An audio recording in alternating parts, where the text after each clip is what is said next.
So you sat down and you told them. Not the version you tell people at parties, not the cleaned up one, the real one, the whole thing, 10 minutes maybe. And the person across from you, somebody who has heard literally thousands of stories, somebody whose entire job is to stay neutral and unimpressed, stopped writing, looked up, sat there for a second longer than felt comfortable, and said one word, remarkable. That was it. They didn't say strong. They didn't say brave. They didn't reach for any of the soft, warm words people throw at you when they don't know what to do with what you just told them. They said remarkable. And here's the thing about that word coming from that mouth in that context. It doesn't mean what it means at a dinner party. In a clinical room, remarkable is a technical word. It means outside the expected range. It means the data does not match the model. It means something is happening here that the textbook didn't prepare them for. You're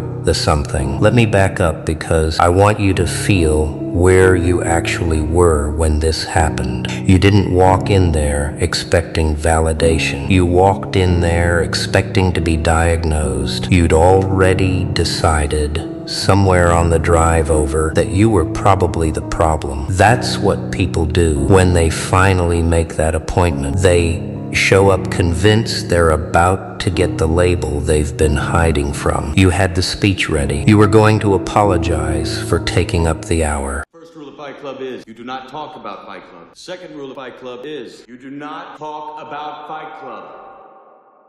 You were going to downplay everything. You were going to make it easy on them because that's what you do. Even there, even sitting in a chair you paid for, even with somebody whose only job for 60 minutes was you. And then they asked you the question, and something in you, some part you forgot you had, said no, not today. Today I'm telling somebody the truth. So you did. You told them what actually happened. The whole sequence, the thing before the thing, the part you usually skip, the part you didn't tell your closest friend because saying it out loud felt like making it real. You told them what it cost. You told them what you did to survive it. You told them about the nights you don't talk about. And while you were telling it, you watched their pen slow down, then stop, then settle on the page like it wasn't needed anymore. You didn't notice it at the time, but you noticed it later. They weren't writing because they didn't want to miss what was happening. You think you're being analyzed. They think they're learning something. That's the gap I want you to sit in for a second, because this whole video is about that gap. For most of your life, you assumed the people in the room with you knew more about your situation than you did. The teachers, the bosses, the partners, the therapist you tried before this one. You assumed they had a framework you didn't, and that your job was to fit yourself into it. You assumed there was a normal way through what you were going through, and everybody else had the map, and you were just bad at reading it. That assumption is so old in you that you probably don't even notice it anymore. It's the water you swim in, and one word from one person snapped it, because here's what they actually saw when you were talking. They didn't see somebody falling apart. They didn't see somebody being dramatic or stuck or playing the victim or any of the words your enemies use to keep you small. They saw the actual structure of what you'd survived. They saw the load. They did the math the way they were trained to. They ran your story through the model they've been refining for 15 years. And the model came back with something they couldn't explain. The math said you shouldn't be sitting up. The math said you shouldn't be functioning. The math definitely didn't say you should be the one comforting them, but that's another conversation. The math said this person should be a case study, and instead you walked in apologizing. Think about that for a second. Think about who you've been being. You've been walking around with the kind of internal resume that would make a researcher's jaw drop, and you've been spending it on making other people comfortable. You've been carrying something heavy enough to break most people, and you've been worried about taking up too much space in a 1-hour appointment. That's not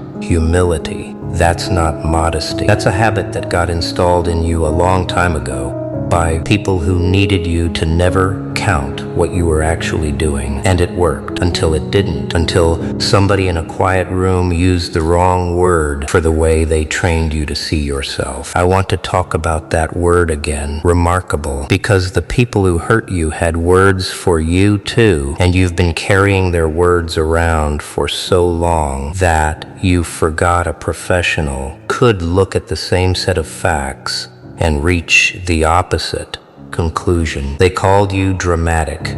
They called you difficult. They called you sensitive, broken, too much, not enough. They had a whole vocabulary for keeping you small. And one person, paid to be objective, sat with the same information and used a completely different word. So which one is true? Don't answer that fast.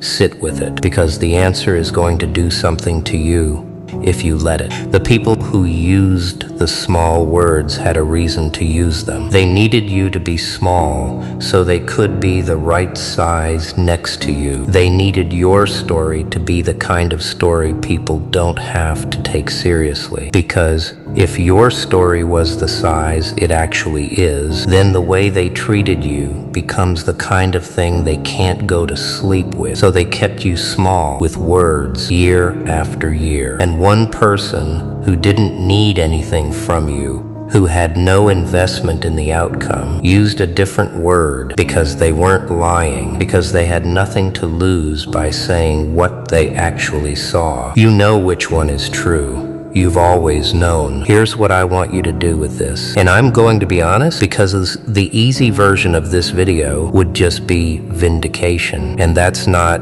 enough for you. First, you don't have to take that word and announce it to anybody. You don't have to message the people who called you dramatic and tell them what a professional said. That urge will come. Don't act on it. The whole point is you no longer need their team to know they were wrong. You knowing is enough. That's the win. That's the only win that actually changes your life. The other one, the one where they admit it, that one feels good for an afternoon, and then you wake up and you're still you and they're still them.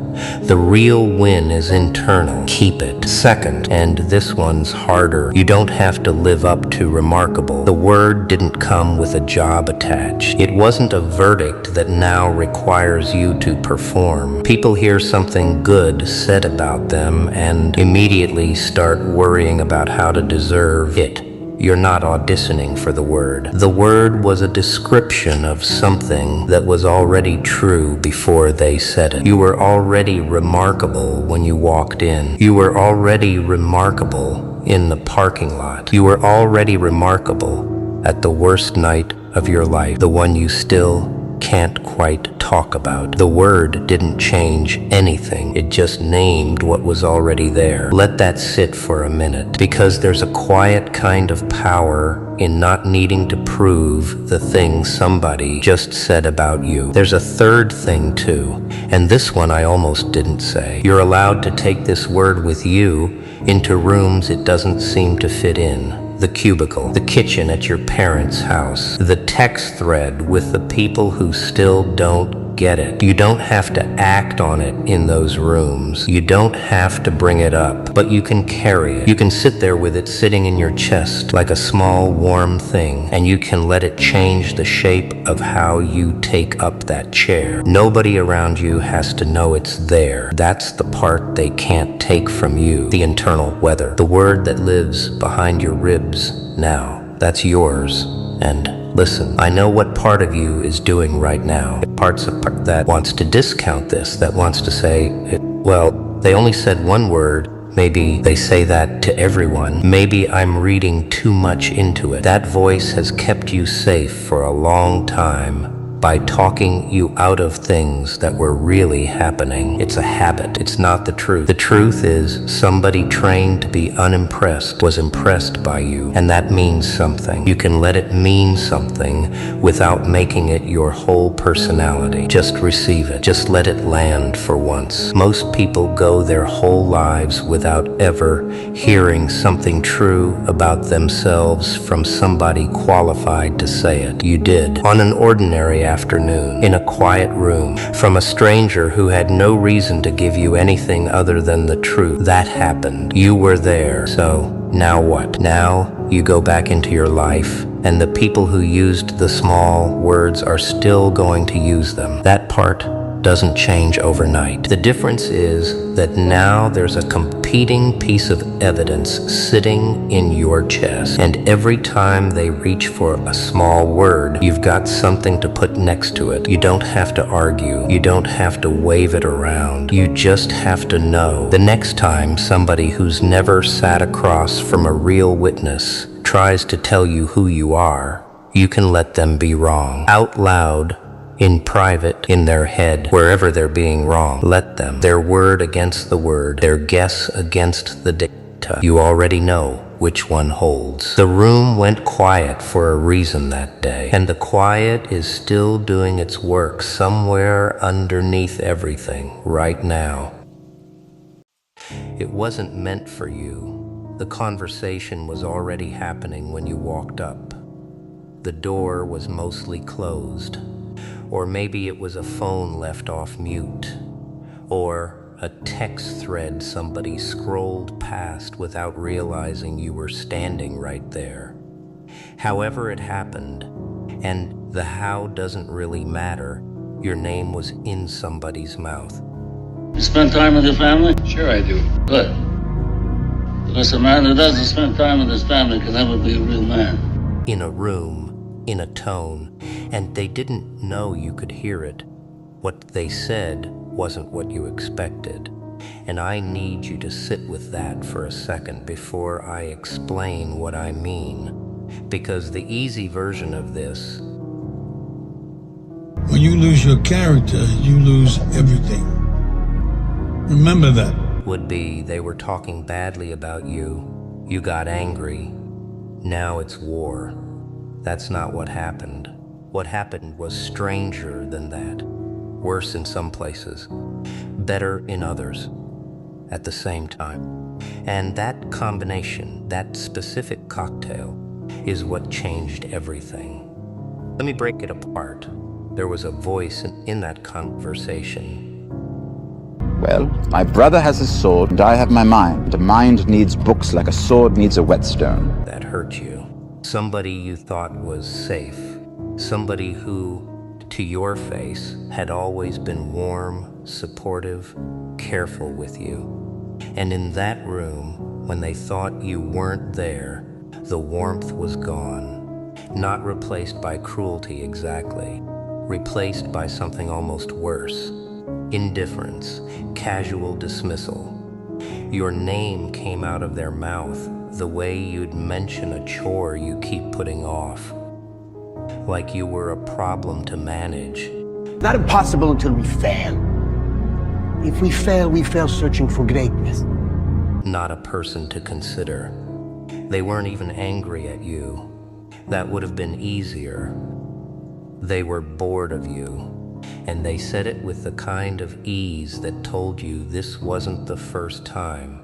This was just Tuesday for them. That one landed.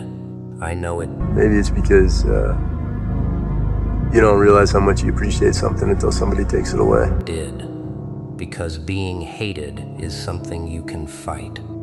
Being reduced to an inconvenience by someone you trusted, that goes somewhere different.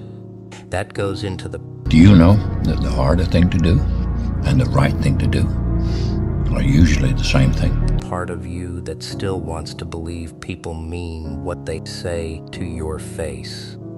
And it poisons something there, quietly.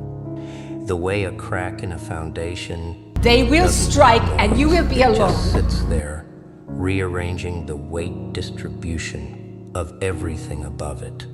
And you know what the worst part was? You couldn't even react in the moment. To get anything of value, you have to sacrifice. Because you weren't supposed to be hearing it. So you just stood there, or kept walking, or put your phone down. In the barbecue. Where it just, I don't know, it just doesn't feel like home. And you held your face together while something inside you was doing that thing where it falls very slowly, like when you knock a glass off a counter. You're going to suck every penny out of the tractors, and if it doesn't work, It will work. but you don't. And there's that half second where it's still in the air and you know what's about to happen, but you can't stop it. That's what it felt like. Like the greatest car the world has ever seen. As strong as Hercules, as beautiful as Sophia, when it must be... Except nobody else saw the glass fall, just you. So that was the worst part. Now here's the part you didn't expect. There was another voice. Somebody you had written off.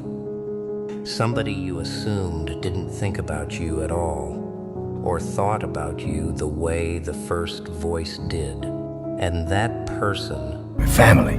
The blood. That's not the same thing.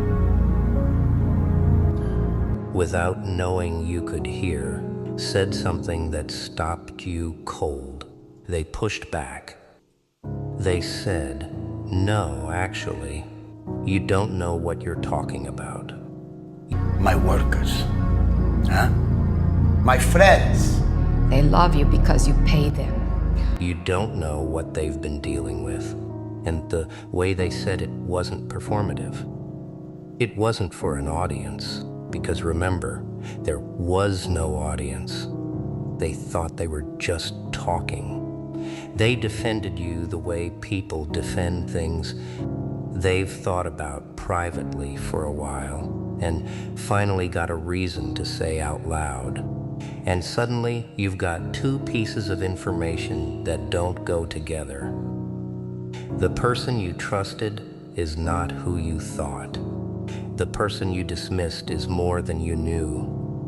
Family cares about you, not what you can do for them. Family's there, through the good. In one accidental, unplanned, overheard moment, the whole map got redrawn.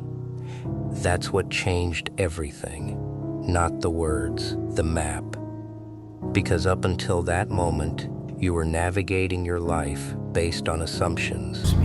You are the only one. Everyone else thinks I'm great. Who are all these people? Reasonable ones, sure.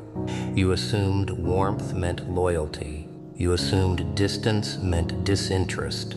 You assumed the people who showed up were the people who cared. And the people who stayed quiet had nothing to offer. And most of the time, those assumptions are close enough to true that they work fine. But not this time. Bad? Oh, they got your back, even when it hurts. That's family. That sound like your mother? This time, the assumptions were upside down, and you would never have known it if that door had been closed all the way, if that phone had been on mute, if that text had scrolled past 2 seconds later. Think about how much of your life you're running on assumptions exactly like those. Think about how many rooms you're not in right now where your name is being used in a tone you haven't heard yet. That's not paranoia. That's just the math of being a person who exists in other people's stories. You're a character in conversations you'll never hear, described in ways you'd never recognize, defended by people you'd never expect. Man, you don't even care about your own son. The only thing that matters is a great Lamborghini. What do you want me to do? And dismissed by people you'd never suspect. The only difference between you and everyone else is that you accidentally heard one of those conversations. Most people never do. So now the question is, what do you do with it? And I want to be careful here, because the first instinct is almost always wrong. The first thing you want to do is confront the person who hurt you. Pull them aside and say, "I heard what you said." Watch them scramble. Watch the mask go back on. Watch them try to explain it, soften it, reframe it into something that doesn't sound as bad in daylight. It's done, all the way around. Some of us pulled a lot of crap, Dave. Well, clean slate. And you'd get that moment. You'd get the satisfaction of watching them squirm. But here's what you'd lose. You'd lose the single most valuable thing you've ever had, which is accurate information about someone who doesn't know you have it. The second you confront, they adjust. They know the mask slipped, so they build a better mask. Me, family don't end in blood. But it doesn't start there either. And now you're back to guessing. You gave up the only honest read you've ever gotten from them for 10 seconds of confrontation. That's a bad trade. Don't make it. Keep the information. Use it quietly. Let it sit behind your eyes when they're being warm with you. You don't have to be cold. You don't have to change your face. You just have to stop organizing your trust around their performance. That's all. Downgrade them internally and keep moving. They don't need to know they've been downgraded. The adjustment is yours, private and permanent. Now, the second piece. The person who surprised you. You don't have to run over and hug them either. That would be weird, and they'd know something happened. But you can start paying closer attention.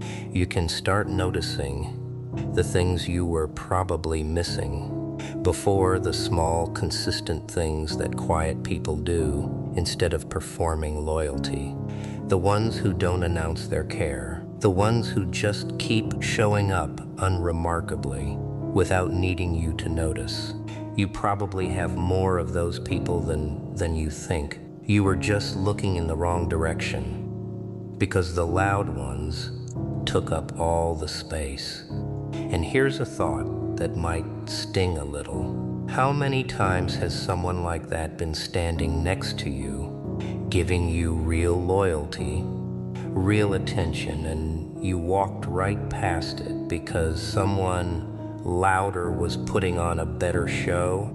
How many of your quiet people eventually stopped being quiet and just left because they realized you were never going to turn around?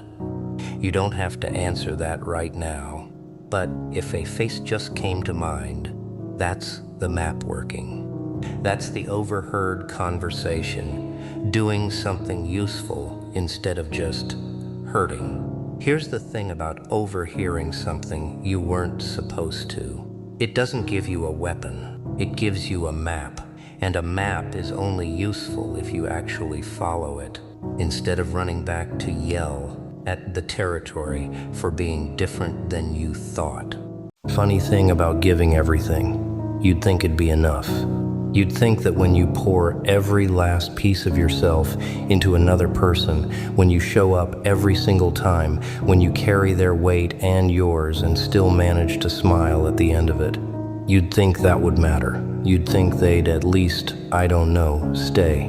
But they didn't. And here's the part that eats at you late at night when the room goes quiet and your brain won't shut off. It wasn't an accident.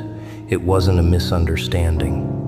It wasn't bad timing or wrong place or any of those pretty little excuses people hand you like aspirin for a gunshot wound. They chose it, eyes open, heart full of everything you gave them. And they still walked. That's not heartbreak, kid, that's a decision, and they made it about you. You ever sit there and try to figure out what you did wrong? I know you do. I know because I did.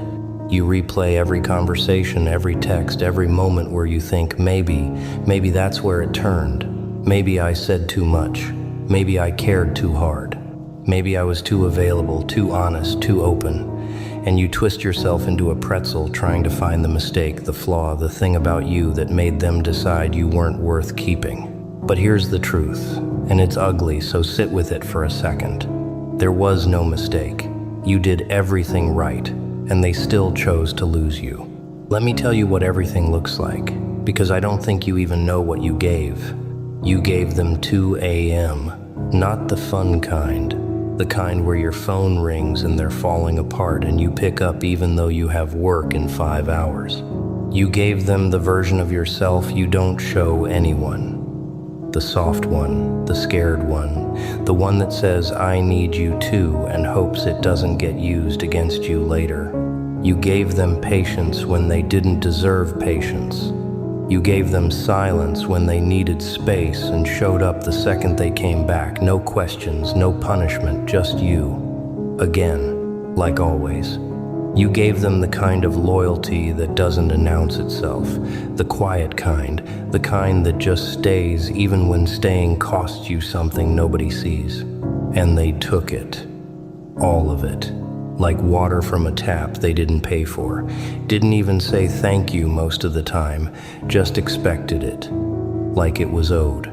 That's what gets me. Not that they left. People leave. That's the human condition. People come and people go, and you learn to live with the rotating door. What gets me is that they left knowing. They knew what you gave. They felt it every day in the way you held them together when their own hands were shaking. And when it came time to make the choice, stay or go, fight or fold, they looked at everything you put on the table and they folded. Not because the hand was bad, because they didn't want to play anymore. And you're still sitting at the table wondering what went wrong with the cards. Nothing went wrong with the cards, kid. The player quit. And that right there is the specific kind of cruelty that doesn't leave bruises. Because if they'd screamed at you, if they'd done something unforgivable, if there'd been a fight or a line crossed or a clear moment where everything shattered, at least you'd have a reason. At least you could point to the wreckage and say that that's why it ended. But they didn't give you that. They just left, quietly, with a shrug and a half-hearted sorry and a look on their face like leaving you was just another Tuesday. Like the months, the years, the everything you poured in was just a phase they went through, a season. And you were the weather they waited out. See? That's the part nobody tells you about loving someone who isn't built for it. It's not that they can't see your worth. They can. That's the cruel part. They see it clearly. They just don't want the responsibility that comes with it. Your love came with expectations, not unreasonable ones, just the basic human kind, the kind where you expect somebody to show up the way you showed up, and that was too heavy for them. Not because it was actually heavy, because they're weak. And weakness, real weakness, doesn't look like fragility. It looks like someone choosing the easier option and dressing it up as freedom. So they left. And they probably told themselves a story about it too. Some version where they needed space, needed to find themselves, needed to grow, and maybe they even believe it. But you and I both know what really happened. They had gold sitting in their hands and they let it fall because holding it meant they had to be someone worth holding it. And they weren't ready for that. They might never be. And now you're here, angry, hollow, confused, replaying the ending like a song you can't get out of your head, trying to figure out how you lost someone who never actually held on. I'll tell you something, sweetheart. You didn't lose them. You can't lose what was never really gripped. They were always half in and half out, one foot in your world and the other pointing toward the exit. You just didn't want to see it because seeing it would have meant admitting that the love you were building was a house with one wall. But I see you. I see what you're holding and how hard you're trying not to let it turn you bitter. I see the way you still check your phone sometimes, not because you want to talk, but because part of you can't believe they actually left. That part of you, the one that still expects them to show up and say, I made a mistake, I want to come back, let that part grieve. It deserves to. But don't you dare let it drive. You know what nobody talks about? The mornings. Everyone talks about the 3 a.m. part, the lying awake part, the staring at the ceiling part. But it's the mornings that really get you. That half second between sleep and awake where you forget it happened. Where the world is still intact and they're still yours and nothing broke yet. And then the remembering. Like stepping off a ledge every single day. Every morning you have to lose them again. Fresh from scratch. and nobody sees that part.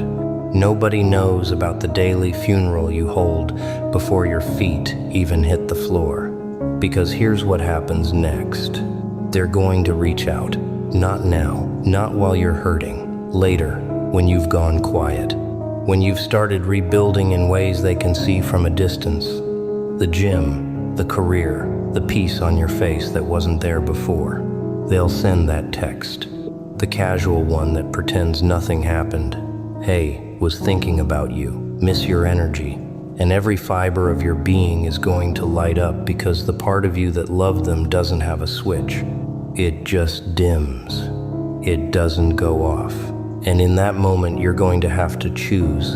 And this is the only part that matters. So listen, they didn't come back because they realized your worth. They came back because they felt your absence.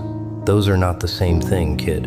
One is love, the other is withdrawal. And a person going through withdrawal will say anything to get their fix.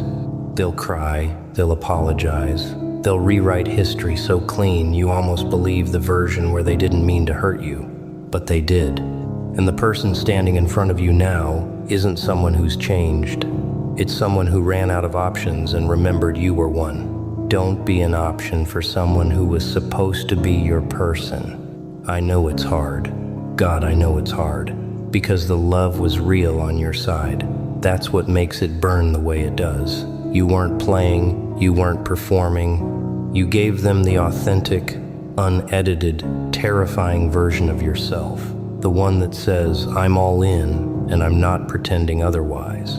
And they matched that energy just long enough for you to believe it, then pulled the rug so fast, you're still trying to figure out which way is up. But look at you, still standing, cracked maybe, bleeding somewhere nobody can see, but vertical. And that right there is the part they underestimated. They thought giving everything meant you had nothing left. But giving everything is what you do, kid. That's not a weakness, that's a capacity. And the fact that you could pour that much into another person and still be here, still breathing, still holding your face together in public even when your chest feels like it's full of broken glass, that means the well is deeper than they thought, deeper than you thought. You didn't run out when they left, you just stopped pouring into the wrong vessel. So now what? Now you take all that love you kept handing to someone who couldn't hold it, and you pour it somewhere it sticks. Your work, your body, your mind. The 3 people in your life who never left when it got ugly. You pour it into the version of yourself that's about to emerge from this. The one that's colder in the right places and warmer in the right ones. Not heartless, selective, not broken, educated, not empty, redirected. And that's the version they should have been afraid of. Not the one who loved them, the one who stopped. And if they come crawling back, and they will, you remember one thing. You gave them everything, everything. And they looked at it, they held it, they felt its weight, and they still chose to lose you. That's not your failure. That's their verdict on themselves. Because anyone who holds everything and still walks away isn't looking for love.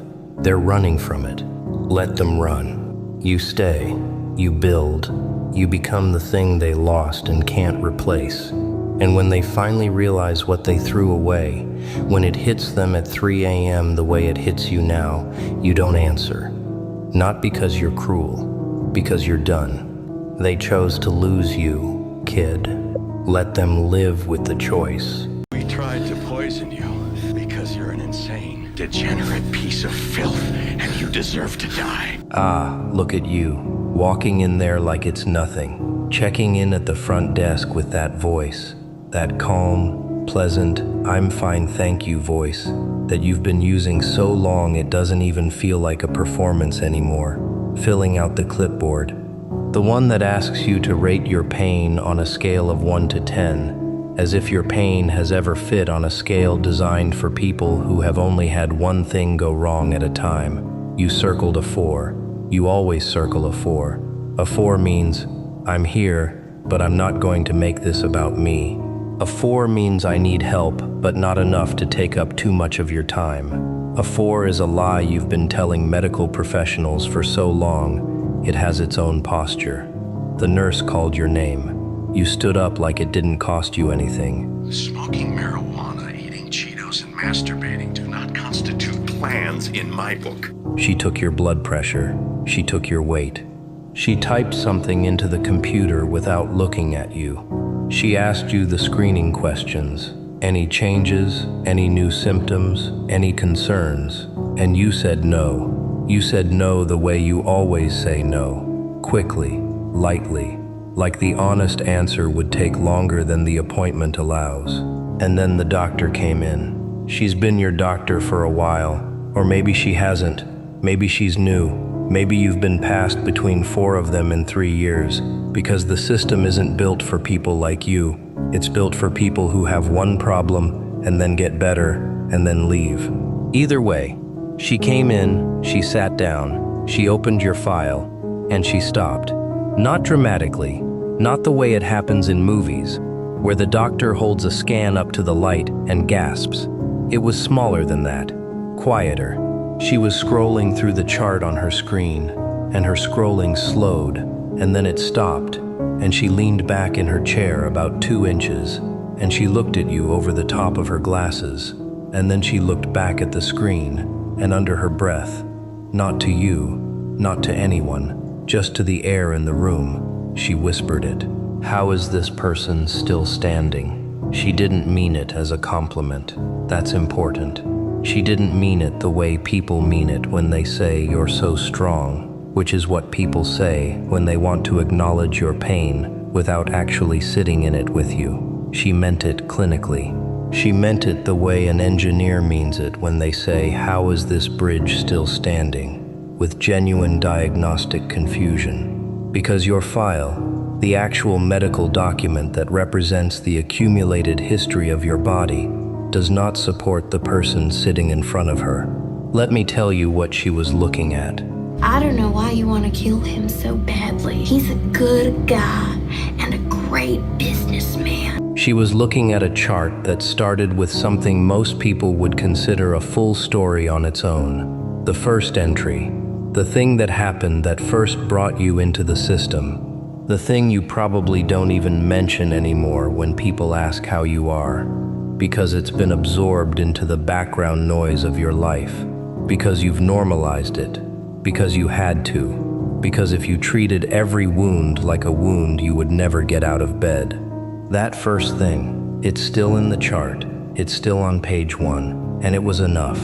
On its own, that first thing was enough to justify a very different kind of life than the one you're living. But then there was the second thing, the one that came while the first one was still healing, the one that overlapped.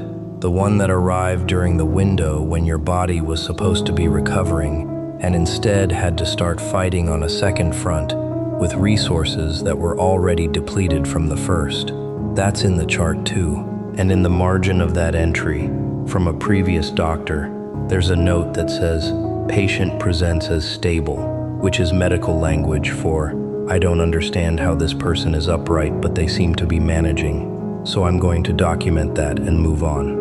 And then the third thing, and this is the one I need to talk about carefully, because this is the one you carry the most quietly. This is the one that wasn't an event, it was a duration, the chronic thing, the thing that didn't arrive and leave, the thing that arrived and stayed, the thing that became a roommate in your body, a low hum you've learned to live with, a tax on every single day. Ever since my diagnosis, I came to realize, and you kick that bastard as hard as you can, right in the teeth. That nobody sees, because you've gotten so good at paying it silently that people forget you're paying it at all. The chronic thing is in the chart as a diagnosis with a date, as if it started on a Tuesday and could be contained by a word. But you know, and your body knows, and now your doctor knows, that the chronic thing is not a diagnosis. It is a second job, a job you work every day, unpaid, without breaks, without recognition, while simultaneously working the first job of being alive. She scrolled past the surgeries, however many there were, She scrolled past the medications, the ones that worked, the ones that didn't, the ones that traded one problem for another and made you choose which version of not okay you preferred.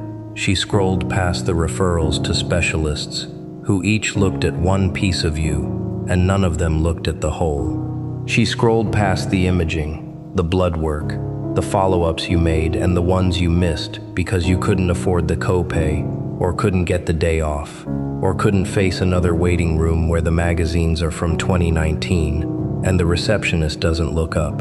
And then she got to the part of the chart that isn't medical, the part that modern systems now include, because somebody finally realized that a body doesn't get sick in a vacuum. The social history, the life section, the part where someone, at some point, typed a few sentences about what was happening around you, while all of this was happening inside you. And that section, those few dry, clinical, understated sentences about your circumstances,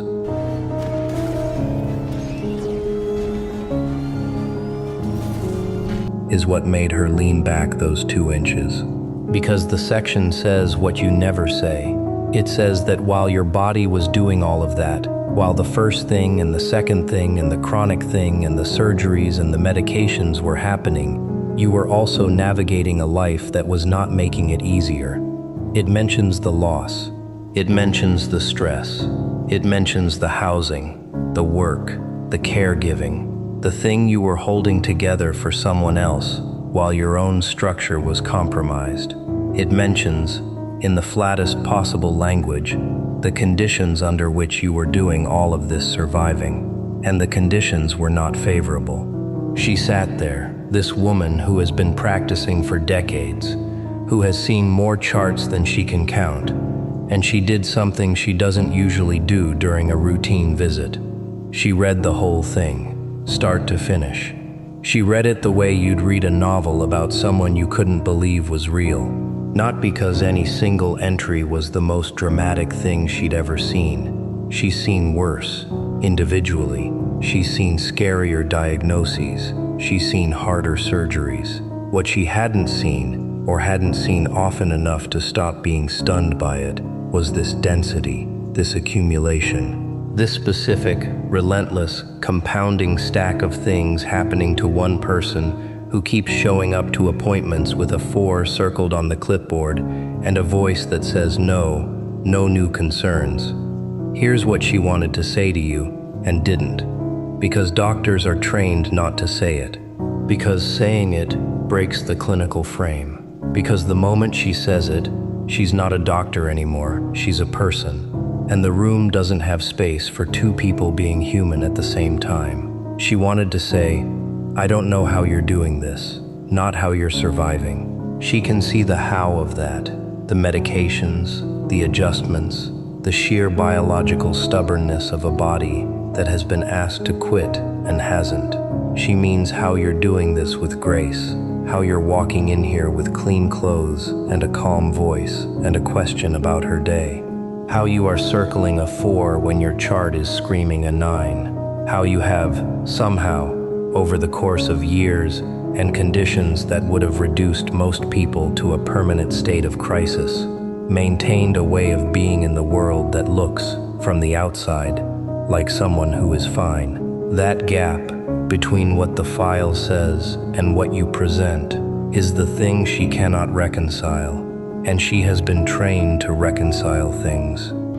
And since I'd very much like to keep my job, how about you kindly get the fuck out of my way? I want to talk to you about the body now, your body, the one you live in, the one you have probably been at war with, the one you have probably blamed, cursed, resented, apologized to, negotiated with, and occasionally, on the very good days, thanked. Your body is not the enemy. Your body is the only witness to everything you've been through who has never once lied about it. Every doctor you've seen has gotten a partial story. Every friend has gotten the version you could afford to tell. Every family member has gotten the version that wouldn't make them worry too much. But your body has the unedited version. Your body kept every receipt.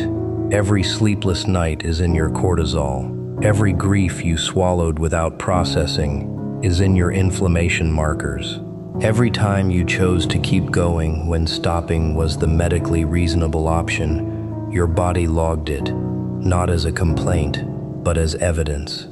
Your chart is not a record of your failures. Your chart is a record of your body refusing to let you be erased. And that refusal has a cost. You know the cost. You feel it in the mornings when everything is stiff and heavy and the distance between the bed and the bathroom feels like a commute. You feel it in the evenings when the fatigue isn't tiredness but something deeper, something geological, something that lives in the bones and not just the muscles.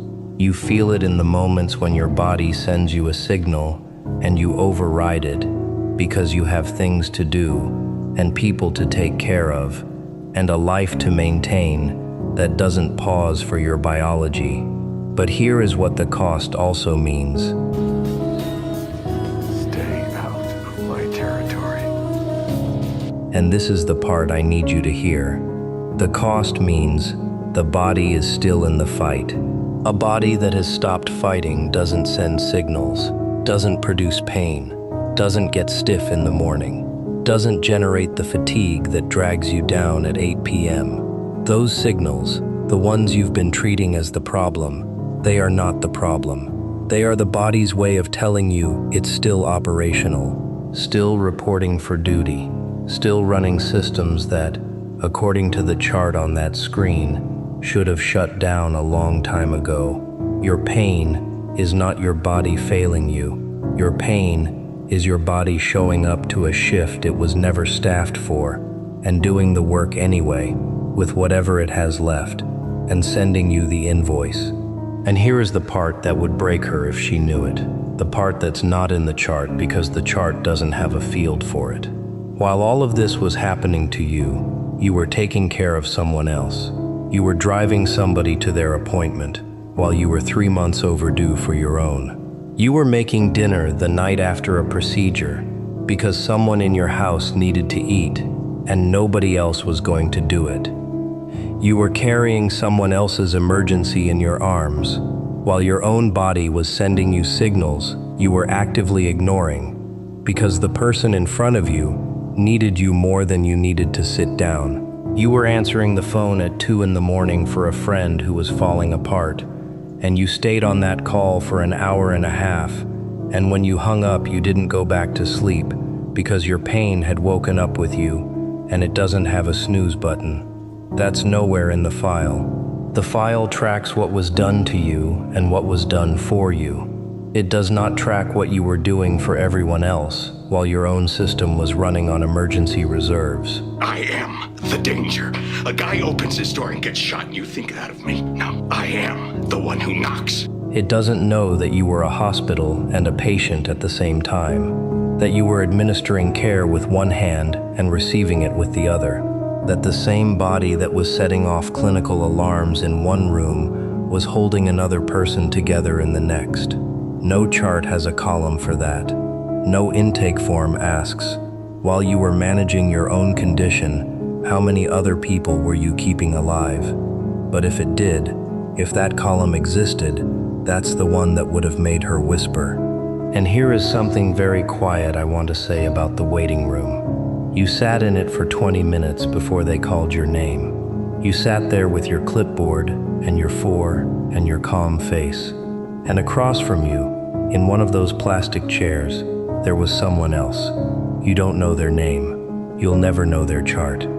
But for about half a second, your eyes met, and something passed between you. Not words, not recognition exactly, something lower than that, something mammalian, something that said, I see that you are carrying something, and I am also carrying something, and neither of us will say it out loud, and that is okay.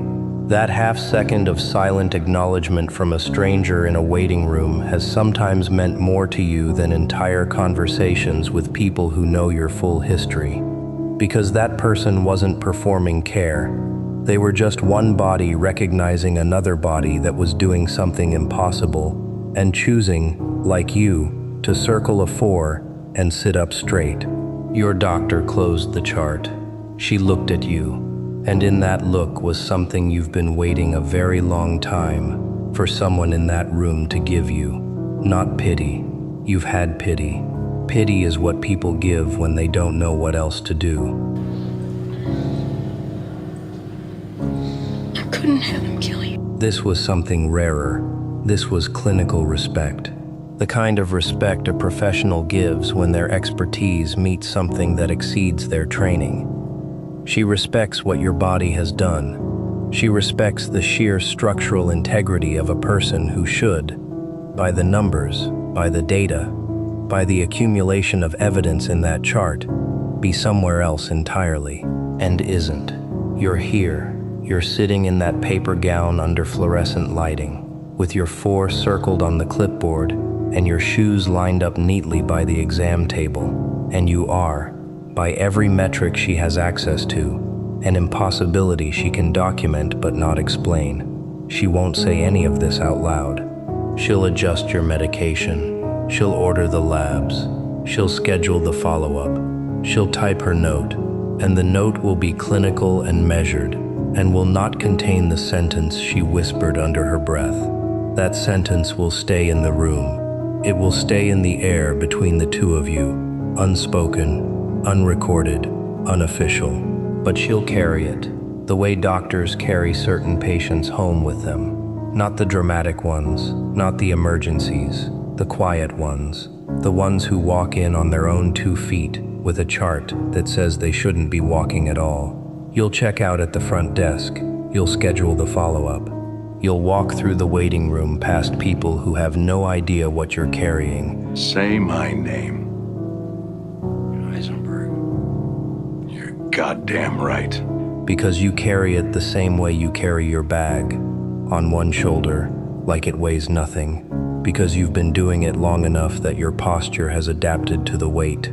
You'll walk out into the parking lot, into the daylight, into the ordinary continuation of a life that is anything but ordinary. And somewhere behind you, in a room that smells like hand sanitizer and latex, a woman is staring at a screen that has your name on it, and she is shaking her head, very slowly, with something between disbelief and reverence. She has your chart. She has every number, every entry, every clinical note, and none of it explains you. You're still standing. That's the whole chart. That's the whole miracle. You, still standing. I'm gonna use the telephone to call my wife, okay? Give her a call. I will. Go ahead. Look at you. Still doing the work no one credits you for. Still sending the email that becomes someone else's idea by Thursday. Still solving the problem nobody realizes was a problem until you've already solved it, and someone 3 levels above you presents the solution in a room you've never been to, in a building you've never entered, to people who will never learn your name. Still doing that, still showing up, still being the engine in a machine that has never once opened the hood to see who's in there. Sweetheart, they opened the hood, not for you, not to thank you, not to promote you. They opened it because something broke. And when they traced the wiring back to see where the power was coming from, they found your fingerprints on everything and no file with your face in it. Here's what happened. I want to tell it to you slowly. This ain't chemistry. Okay, this is art. Cooking is art. Because you've earned the slow version. Tuesday, 14th floor. A room with a view you will never see from that side of the glass. Conference table that costs more than your car. Water in glass bottles, not plastic, because at this altitude, even the hydration is curated. 7 people, 4 men, 3 women, titles with slashes in them. Senior Vice President / Global Head of something. Chief Strategy Officer / Managing Director of something else. The kind of titles that exist so other titles know where to stand. These are not your people. These are people whose assistants have assistants. People who do not write their own emails. People who have never, in their professional lives, Turned me into a nocturnal animal. had to explain what they do to someone who might not think it matters. And in the middle of a presentation, slide 9, if it matters, and it does, because the specificity is the point, someone said a phrase, a short one, a strategic framing, a way of describing a problem that made the problem suddenly legible to everyone in the room, and the woman presenting it, a senior director, polished, prepared, the kind of woman who rehearses in the mirror, and should, because the mirror is the only honest audience at that level. She said the phrase like it was hers. It wasn't hers, it was yours. You said it first.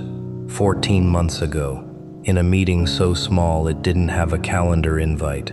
You said it to 3 people, one of whom was taking notes, and one of whom was your manager, and one of whom was half listening while checking Slack.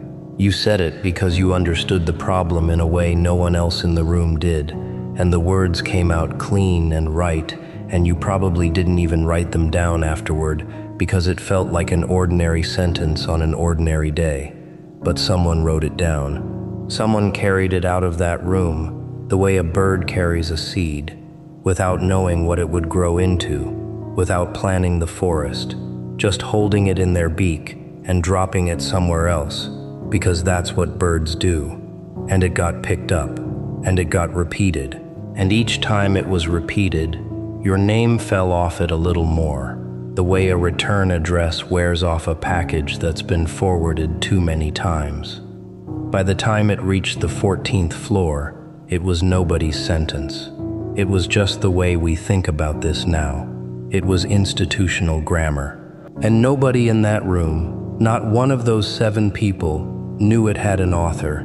Nobody knew it started in a room without a calendar invite, spoken by a person who went back to their desk afterward and ate a granola bar and answered 4 emails and did not feel historic. But then something happened, something that doesn't happen often on the 14th floor, because the 14th floor is designed to prevent it. Someone asked where it came from, not the woman presenting. She didn't flinch. She'd been using the phrase long enough that she probably believed it was hers by now. You want a wire? I got a wire. Speak into the mic, bitch. The way you believe a song is yours after you've hummed it for a year. No, it was a man at the far end of the table, older, quiet in the way that only people who don't need to prove anything are quiet. He has been in that room longer than anyone else, and he speaks the least, and when he speaks, the room changes temperature. He leaned forward and he said, "And I need you to hear the exact words, because the exact words matter." He said, "This framework, where did it originate? Because I've been seeing it in 3 different decks this quarter, and nobody has sourced it." The room got quiet. Not awkward quiet, not caught quiet, just quiet. The kind of quiet that happens when a question exposes something the room has been silently agreeing not to examine. The woman presenting said, "It's been part of our strategic language for a while now," which is a beautiful non-answer, which is exactly the kind of answer the 14th floor is built to produce. But I am the shadows. But the man at the end of the table didn't accept it. He said, "Language comes from somewhere. Someone framed it first. I want to know who. And here is where your name entered a room you will never be invited to. Because someone in that room, not the presenter, not the man at the end, someone else, a younger person, a person who is still new enough at this altitude to remember what things look like from the ground. That person said your name, quietly, not confidently, almost apologetically. The way you'd say the name of a restaurant you love, that you know the table hasn't heard of. They said, "I think it might have originated with," and then your name, your full name, said once, in a room you will never enter, and the man at the end of the table wrote it down. He wrote your name in the margin of a printout, in handwriting only he can read, next to a phrase you said 14 months ago, in a room without a calendar invite, And that is the closest you will ever come to being in that room. A name in a margin, in ink, on paper that will be recycled by Friday. But here's what happened next, and this is the part that matters more than any of it. Let me walk you through the chain, because the chain is the story. The chain is where the crime happens, and it isn't a crime anyone would recognize, because nobody in the chain is a villain. That's what makes it so hard to be angry about. 2 dudes that turned into raspberry slush and flushed down my toilet. I can't even take a proper dump in there. That's what makes it sit in your chest like a stone you can't cough up. You said the phrase to 3 people. One of them, your manager, used it in a weekly update. He didn't steal it. He didn't put quotation marks around it either. He just used it the way people use language they've absorbed, as if it had always been in the air. His manager read the update and liked the framing, and used it in a deck she was building for a quarterly review. She didn't steal it either. She'd already forgotten where she first heard it. It had become part of how she thought about the problem, and she thought she was articulating her own thinking, and in a way she was, because your words had become her thinking. That's what good framing does. It disappears into the person who hears it. It becomes invisible, and invisible things don't get attributed. From her deck, it went to a strategy document. From the strategy document, it went to a talking point. From the talking point, it went to the senior director who stood on the 14th floor and said it like she'd thought of it in the shower. 5 people between you and that room. 5 ordinary, well-meaning, busy people who each picked up a sentence and carried it 1 floor higher and set it down without a return label. Nobody conspired. Nobody schemed. The system just works this way. Ideas rise, names don't. And the further an idea travels from its author, the more it looks like it belongs to whoever's holding it. By the time it reached the 14th floor, it belonged to the building. It belonged to everyone and no one. It belonged to the culture, which is a polite way of saying it belonged to everyone except you and the young person who said your name. Let me tell you what's happening to them right now. They're at their desk. They said your name 36 hours ago, and they've been thinking about it since. Not because anyone punished them. Nobody reacted badly. The man at the end of the table nodded. The presenter moved on. The meeting ended, but the young person knows what they did. They traced a thing back to its source, out loud, in a room that is designed to make sources invisible. The city isn't a caterpillar. It doesn't spin a cocoon and wake up a butterfly. And they're sitting with the quiet, complicated knowledge that saying your name was the right thing to do, and also the kind of thing that doesn't get rewarded at that altitude. Nobody will thank them for it. Nobody will put it on their review. They broke a small, unspoken contract. The contract that says we don't ask where things come from, we just use them. And breaking that contract doesn't get you fired. It gets you remembered as the person who makes things uncomfortable. They're thinking about you right now, in the way that only someone who is 3 years away from becoming you thinks about you. With recognition, with dread, with the early understanding that the building will take their ideas too, eventually, the same way it took yours, 1 floor at a time, 1 meeting at a time, 1 missing quotation mark at a time. After the meeting, the man at the end of the table did something he almost never does. He looked you up, not on the company directory, on the actual org chart, the one with the lines and the boxes and the hierarchy laid out like a family tree drawn by someone who doesn't believe in love. He found you. He found your box.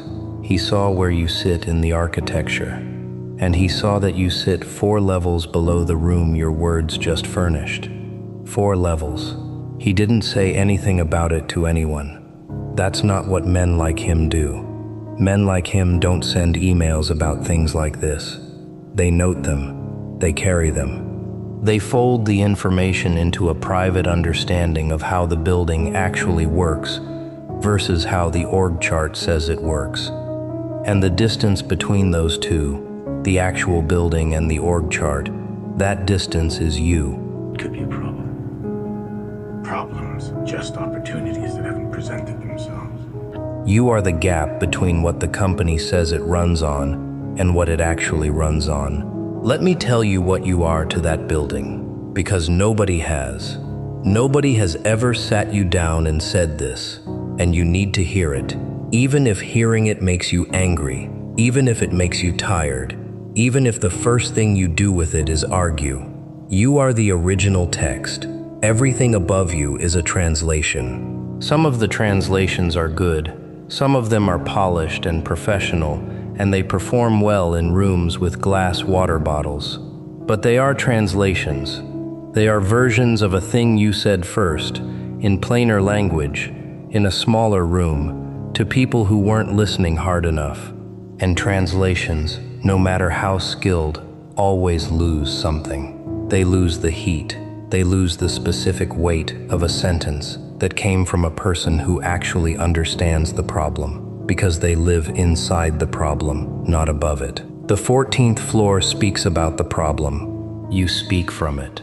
That's the difference. That's the thing the room can feel but can't name. That's why the man at the end of the table wrote your name down, because he is old enough and honest enough to know the difference between a translation and a source. Now, I know what you're doing right now. I know the part of you that hears this and immediately converts it into bitterness.